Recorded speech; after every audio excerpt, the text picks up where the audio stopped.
देव्यै महादेव्यै सिद्ध्यै शान्त्यै नमो नमः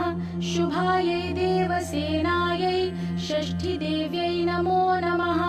वरदायै पुत्रदायै धनदायै नमो नमः सुखदायै मोक्षदायै च षष्ठीदेव्यै नमो नमः शक्तिषष्ठीस्वरूपायै सिद्धायै च नमो नमः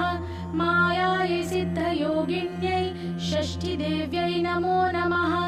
परायै पारदायै च षष्ठीदेव्यै नमो नमः सारायै सारदायै च परायै